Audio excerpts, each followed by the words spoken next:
Welcome study P entertainment channel. आपका स्वागत है स्टडी पी इंटरटेनमेंट चैनल पे।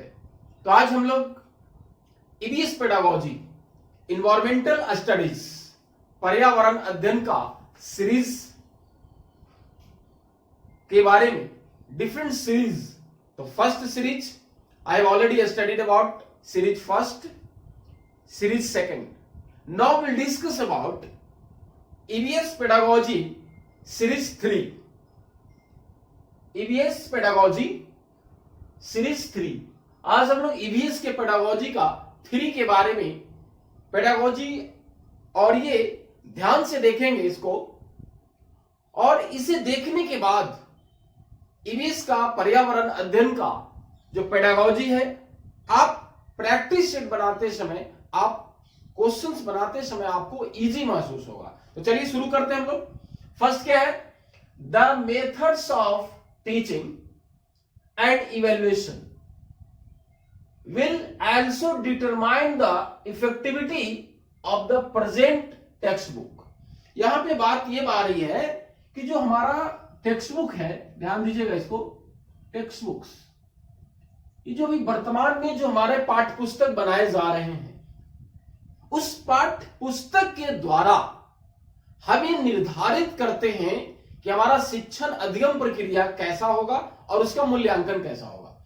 तो यहां पे मेथड्स ऑफ टीचिंग जो बात आ रही है एंड इवैल्यूएशन, यहां पे टेक्स्ट बुक बनाते समय कहा जा रहा है कि determine the effectivity of the present text book. ऐसा पाठ्य पुस्तक बनाया जाए जिसे प्रभावशीलता को बढ़ाया जाए। अब यहां देखिए, in order to make their experiences good at a school, कहने का मतलब ये टेक्स्ट बुक में जो ध्यान रखा जाए वो हैंड्स ऑन एक्सपीरियंसेस, ये ध्यान दीजिएगा। ये लर्निंग बाय डूइंग की बात कर रहा है, लर्निंग बाय डूइंग, करके सीखना।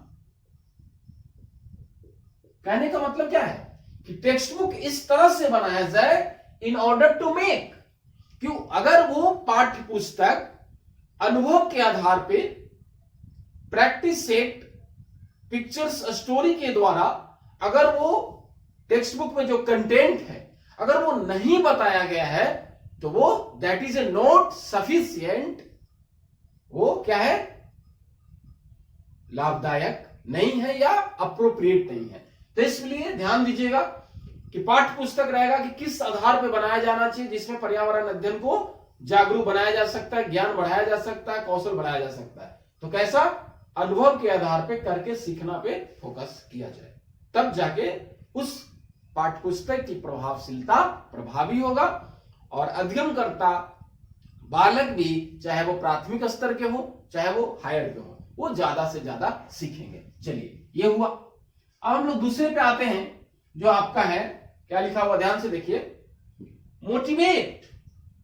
देखिए ध्यान दीजिएगा कि ईवीएस पेडागोजी, किसी भी पेडागोजी में, चाहे लैंग्वेज 1 हो, लैंग्वेज 2 हो, child development pedagogy, social science, science का पेडागोजी या मैथ का पेडागोजी, ये अभिप्रेरणा शब्द जो बात आएगी तो ध्यान दीजिएगा, मोटिवेट एंड रीइंफोर्स, अभिप्रेरित भी करना है और पुनर्बलित करना, ये दोनों ऑप्शन में रहेंगे मल्टीपल चॉइस में। तो ध्यान दीजिएगा, आंसर ज्यादा से ज्यादा सही होने की चांसेस है।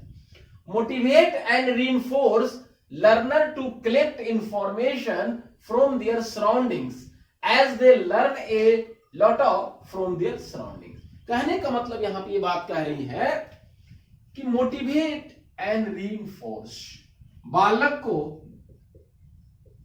क्या करना है, अभिप्रेरित और पुनर्बलित, है ना।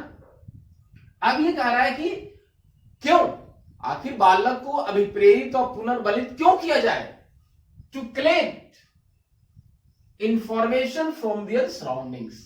कहने का मतलब उसके ज्यादा से ज्यादा मोटिवेट किया जाए कि वो सराउंडिंग, सबसे अपने परिवेश में, because environment relates to surrounding, पर्यावरण परिवेश को बतलाता है।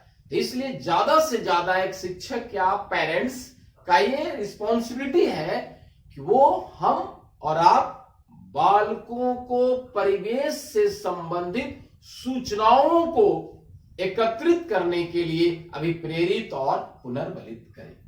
चलिए नेक्स्ट क्या है, लर्नर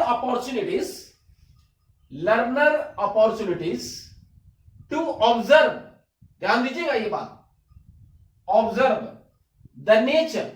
ये सबसे बड़ी बात ये कह रहा है, यहां पे अधिगमकर्ता को क्या करना है, ऐसा अवसर प्रदान करना है जिससे वो क्या करे, ऑब्जर्व करे, अवलोकन।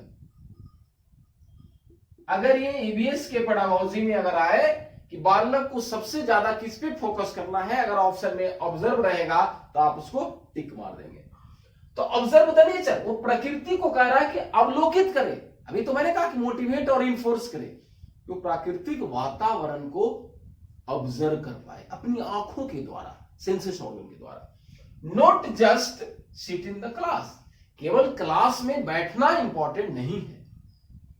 क्लास, खास करके पर्यावरण अध्ययन में क्लास में बैठने से ज्यादा उससे इंपॉर्टेंस है कि अपने प्राकृतिक वातावरण को, परिवेश को, आसपास के वातावरण को ज्यादा ऑब्जर्व करने की बात है। जैसे स्वच्छता अभियान है, तो आस पड़ोस या हमारे गली मोहल्ले सारी चीज स्वच्छता पे ध्यान देना, ना कि केवल अपना घर को साफ करना है। तो क्या कर रहा है, दैट मीन्स कि आपको एक्टिव पार्टिसिपेशन की बात कर रहा है, सक्रिय रखना है आपको, ना कि निष्क्रिय, कि बालक चुपचाप क्लास में बैठे हैं और हम लेक्चर दिए जा रहे हैं। नहीं, आपको डिफरेंट डिस्कशन के द्वारा, वाद विवाद, परिचर्चा के द्वारा अपने सहपाठियों में पर्यावरण मुद्दों पे क्या करना है, परिचर्चा करना है। या प्राकृतिक वातावरण में जब वो विजिट करे, विजिट करने के बाद ऑब्जर्व करे, तो वहीं पे चर्चा होनी चाहिए कि ये प्लांट्स है, पौधे हैं, तो विभिन्न प्रकार के पौधे हैं, कुछ ऐसे पौधे हैं जिसे मेडिसिनल प्लांट कहते हैं, औषधीय पौधा। जैसे अभी कोरोना 19 की वजह से औषधीय पौधा क्या है, गिलोय। तो गिलोय को बहुत सारे डिजीज में लाभदायक होता है, तो ये ऑब्जर्व करने की बात आ रही है। चलिए नेक्स्ट क्या है, इनकरेज, प्रोत्साहित करना है, encourage them to work in a group. सबसे पहली बात मैंने कहा कि सामूहिक कार्य को बढ़ावा देना, समूह में कार्य करना, सामूहिक कार्य को बढ़ावा देना है ना, बढ़ावा देना मतलब बालक को ग्रुप में काम करने की सिखाना है, अपने समूह में काम करने से फायदा होता है कि इट डेवलप्स कोऑपरेशन, फ्रैटर्निटी, सहयोग करने की भावना, कल्याण करने की भावना, बंधुत्व की भावना, ये ग्रुप में सीखने से आता है ना।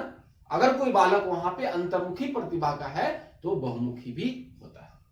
तो क्या कर रहा है, encourage them to work in a group. अब ग्रुप में करने से क्या फायदा है, देखिए लिखा हुआ है, it will help them to learn diversity. वो ग्रुप में एक और सबसे बड़ी जो इंपॉर्टेंट बात आई कि वो विभिन्न प्रकार के व्यक्तियों या बालक अपने सहपाठियों के द्वारा जो आइडियाज या विचार आते हैं, उससे क्या होता है, विविधता, डाइवर्सिटी जो बात आ रही है, विविधता, विभिन्न प्रकार के संस्कृति या विचारों को सुनता है। तो क्या कहा मैंने, encourage them to work in group, समूह में काम करने के लिए हम लोगों को क्या करना है, प्रोत्साहित करना है, जिससे फायदा होता है कि वो विविधता को सीखता है, डाइवर्सिटी को सीखता है ना। चलिए नेक्स्ट है, टीचर कैन इंस्पायर, बार बार आ रहा है, अभी प्रेरित करना, पुनर्बलित करना, प्रोत्साहित करना, और देखिए क्या आ रहा है, टीचर कैन इंस्पायर, उसे इंस्पायर कर सकता है। कैसे भाई, इंस्पायर देम, किस लिए करना है, read stories related to environmental issues. उस बालक को पर्यावरण मुद्दे पे कहानियां पढ़ने के लिए इंस्पायर करना है ना, अभी प्रेरित करना है। और ये पर्यावरणीय मुद्दे जैसे जल संकट है या प्रदूषण है, ये सारी बातें यहां पे। अब प्रदूषण से रिलेटेड एक सवाल अगर ऐसा आ सकता है कि बालक को प्रदूषण से संबंधित अगर उसे जानकारी देना है तो क्या करना चाहिए? तो अगर पहला ऑप्शन में रहे कि बालकों को प्रदूषित नदियों को विजिट करवा दे, दूसरा प्रदूषण पे किसी विशेष एक्सपर्ट को बुलाकर व्याख्यान दे दे, या प्रदूषण से संबंधित विभिन्न प्रकार के प्रोजेक्ट्स को देकर उसे सामूहिक कार्य के द्वारा उसे परिचर्चा में शामिल किया जाए। तो कौन सा ऑप्शन सही होगा? यही होगा सही, कि विभिन्न प्रकार के प्रोजेक्ट्स को ग्रुप में करवा के, सहपाठियों के बीच में करा के उसे हम प्रदूषण के बारे में जागरूक कर सकते हैं, ना कि वो नदियों को प्रदूषित करने में, ना कि एक लेक्चर भाषण दिलाने में। नहीं, दैट इज नॉट सफिशिएंट। तो ध्यान दीजिएगा। लास्ट हमारा क्या है, देखिए क्या है, enhance creativity by promoting activities such as art and craft. ये कह रहा है कि सृजनात्मकता को बढ़ाना। ध्यान दीजिएगा यहां पे, सृजनात्मकता। ये सृजनात्मकता में जो बात आ रही है आर्ट एंड क्राफ्ट की, आर्ट एंड क्राफ्ट मतलब एस्थेटिक वैल्यू, सौंदर्यात्मक, जो कहा जाएगा कि शिक्षा एक कला है। तो कला में क्या करना है कि सृजनात्मकता। सृजनात्मकता का मतलब हुआ कि creativity is a mental process to which express original outcome. सृजनात्मकता का अभिप्राय कि पहले से किया गया कार्य है, लेकिन आपके द्वारा उस कार्य में क्या लाना है? नयापन। ये ध्यान रखिएगा, सीटेट में आएगा ये, नयापन और मौलिकता, है ना। मौलिकता मतलब अनोखा, नयापन। सृजनात्मकता में जो सबसे बड़ी चीज है कि वो बालकों के द्वारा, व्यक्तियों के द्वारा, शिक्षकों के द्वारा अगर कुछ नया नहीं आता है तब हम उसको क्रिएटिविटी नहीं कहेंगे। ये आपको ध्यान देना है। और सृजनात्मकता का संबंध जो है डाइवर्जेंट थिंकिंग से होता है। ये भी सीटेट का बहुत इंपॉर्टेंट सवाल आता है। तो मैंने क्या कहा, enhance creativity by promoting activity such as art and craft. ये क्राफ्ट क्या है? क्राफ्ट मतलब कह सकते हैं जुगाड़। ये जुगाड़ टेक्नोलॉजी बहुत सारी बात आती है। ये पर्यावरण के अध्ययन में कि एक जुगाड़ का टेक्नोलॉजी का एग्जांपल है कि आगे आप देखते हैं वो ठेला जो होती है, आगे बाइक जैसा रहता है और पीछे से चक्का ठेला हुआ लग रहा है। दैट इज ए जुगाड़, क्राफ्ट। ये सारी चीजों को डेवलप करना है। क्या कर रहा है? Enhance creativity by promoting activity such as art and craft.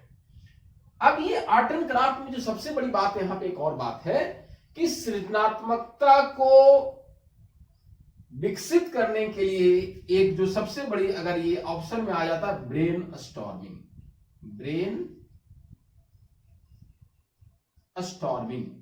ये अगर ऑप्शन में आ गया सीटेट में, जिस क्वेश्चंस के अगर ये मल्टीपल चॉइस में अगर ये रहेगा तो समझ लीजिएगा सीटेट का वो आप एकदम आराम से लगा दीजिएगा। ब्रेन स्टॉर्मिंग, सृजनात्मकता विकसित करने का सबसे महत्वपूर्ण विधि ब्रेन स्टॉर्मिंग है।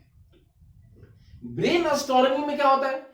ब्रेन स्टॉर्मिंग में क्लासरूम में शिक्षक ये निर्देश देता है, इंस्ट्रक्शन देता है कि ये जल संकट, वाटर क्राइसिस या प्रदूषण से संबंधित कोई भी विचार आपके मस्तिष्क में आता है तो आप बेहिचक बताएं, गलत या सही की चिंता नहीं करना है। ब्रेनस्टॉर्मिंग मतलब पूरी तरह से विचारों को अभिव्यक्त करने की आजादी दी जाती है और कहा जाता है कि आप गलत या सही चिंता नहीं करो, आप एक्सप्रेस करो, हम हैं, सही करेंगे। तो मैंने क्या कहा, सृजनात्मकता को विकसित करने का सबसे बड़ा महत्वपूर्ण विधि ब्रेनस्टॉर्मिंग। अब क्या है, लेट देम रिसाइट। रिसाइट मतलब वाचन, पढ़ना, है ना। बालक को पढ़ने के लिए अभी मैंने कहा कि मोटिवेट करना। Late them recite the stories, पर्यावरण मुद्दों से संबंधित उसे स्टोरी पढ़ाना है, या ड्राइंग, पिक्चर को ड्रा करने के लिए भी सिखाना है। तो लेट देम रिसाइट, ये ऑप्शन में अगर रहे तो ध्यान दीजिएगा, ये आपका सही हो जाएगा। Let them recite the stories या other thing, don't force them to memorise. ये कह रहा है कि कहानी को पढ़ने के लिए कहा जाए, रिसाइट करने के लिए कहा जाए, don't force them to memorise, इसे रटने के लिए नहीं कहा जाए। और अगर रटने की बात, याद करने की बात आए तो सीटेट में ऑप्शन वो क्या होता है, गलत होगा। तो हमने देखा सीरीज 3 में पर्यावरण अध्ययन में आज हम लोगों ने पेडागोजी को पढ़ा और ये एग्जामिनेशन के लिए बहुत ही इंपॉर्टेंट है। Thank you.